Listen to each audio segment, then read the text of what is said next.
कहानी है सीमा के घर की, जिसका इकलौता बेटा रोहन अब तक कुंवारा था। इसके पहले कि सीमा को इस बात का एहसास होता कि उसका बेटा जवान हो गया है, मोहल्ले के सभी लोगों को रोहन की माँ के पहले ही रोहन की निकलती जवानी की चिंता होने लगी थी। सुबह सुबह उठकर सीमा पूजा करने अपने घर के मंदिर की ओर बढ़ रही थी कि तभी मोहल्ले की सविता वहां आ जाती है ना सीमा, मेरी भाभी की ही बेटी है, गरिमा नाम है उसका। पढ़ी लिखी संस्कारी लड़की है। उसके घर वाले उसके लिए लड़का ढूंढ रहे हैं। मैं तो कहती हूँ सीधा जा और रोहन के लिए उसका हाथ मांग ले। इसके पहले कि गरिमा किसी और के घर की बहू बन जाए, उसे अपने घर लिया। हाँ पापा, पहले ही काफ़ी देर हो चुकी है।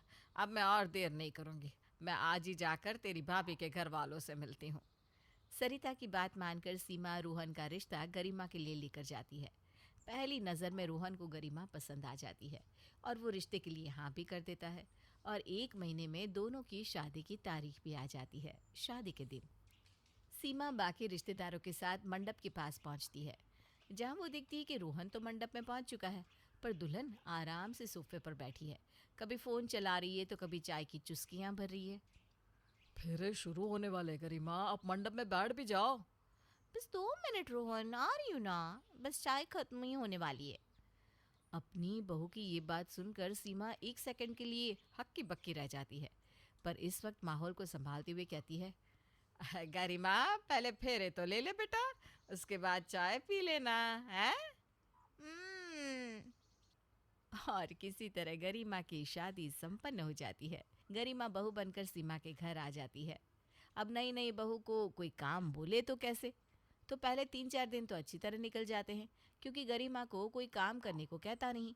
पर 5वें दिन जब सीमा नाश्ता कर रही थी, नमक देना तो बहू। ग्लास लेकर गरिमा सोफे पर आराम से पैर चढ़ाकर बैठ जाती है। देती हूँ मम्मी जी, बस 2 मिनट।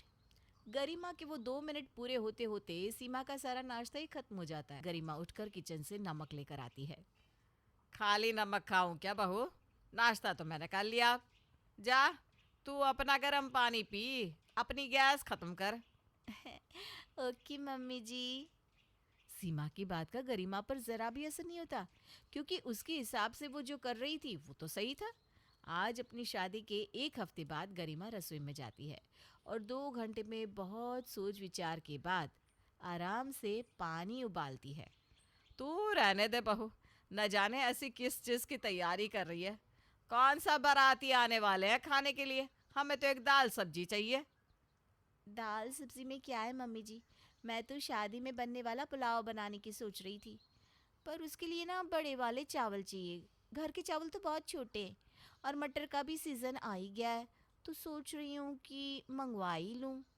अरे जिस स्पीड से तूने अभी तक सिर्फ पानी उबाला है ना, लगता है जो तू बनाने की कोशिश कर रही है वो हमें कल दोपहर तक मिलेगा। इतनी देर में कम से कम सबके लिए दोपहर का खाना ही बना लेती हूँ। रोटियाँ बनाना शुरू करती है। जब तक मैं रोटियां बना रही हूँ तू फटाफट सब्जी काट ले। सीमा रोटी बना रही होती है और गरिमा सब्जी काट रही होती है। बहू जरा चिमटी पकड़ा तो। मैं भी पागल हूँ, किससे सामान मांग रही हूँ? अरे बैठी रह तू, मैं खुद ले लूंगी। कोई भी गरिमा से कोई काम कहता तो वो समय पर कर ले।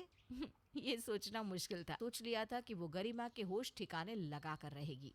गरिमा छिपकलियों से बहुत डरती थी और ये उसके ससुराल वाले अच्छी तरह जानते थे। इसलिए रोहन से कहकर सीमा एक नकली छिपकली मंगवाकर रसोई के स्लैब पर रख देती है और अपनी बहू से कहती है, 2 मिनट बाद, ठीक है ना बहू? तो तू 2 मिनट तो लेगी ही, इसलिए पहले ही कह रही हूँ, 2 मिनट बाद रसोई में जाकर सब्जी को गर्म करके चढ़ा देना, ठीक है? गरिमा आराम से अपना समय लेकर किचन में जैसे ही जाती है, स्लिप पर रखी छिपकली देखकर उसके हाथ पैर कांपने लगते हैं। कोई है? मम्मी जी, मुझे बचाओ। गरिमा किचन के गेट से बाहर देखती है, जहां उसके सीधा सामने उसकी सास बैठी थी, पर उसकी चीख सुनकर भी सीमा कुछ नहीं कहती। वो मुझ पर चिढ़ जाएगा मम्मी जी। अरे मेरे दोनों हाथ फोन में बिजी है बहू, बस 2 मिनट। पापा जी। नीतीश हाथ में चाय का कप लेकर रसोई के बाहर आकर खड़ा हो जाता है। अरे ओह, छिपकली है, अच्छा अच्छा अच्छा। पापा जी छिपकली मुझे खा जाएगी। पापा जी मुझे बचाइए। ये चाय खत्म कर लो बहू, बस 2 मिनट। हाँ, यहाँ मेरी जान खतरे में है और आप लोग 2 मिनट कर रहे हैं। जैसे ही गरिमा ये बात कहती है रोहन वहां आता है। तुम्हारे साथ रहते रहते सब तुम्हारी तरह हो गया है गरिमा। तुम आगे रोहन, प्लीज प्लीज रोहन मुझे यहाँ से बाहर निकालो, इस छिपकली को हटाओ। अब वो ना, मैं बाथरूम का नल खुला छोड़कर आया हूँ गरिमा, बस 2 मिनट, मैं उसे बंद करके आता हूँ। हाँ, सभी के ऐसे बर्ताव से गरिमा समझ जाती है कि वो लोगों के साथ क्या करती थी। आग लगे इस 2 मिनट को, जरूरत पर जब मदद मिली नहीं तो 2 मिनट बाद उस मदद का कोई अचार डालेगा क्या।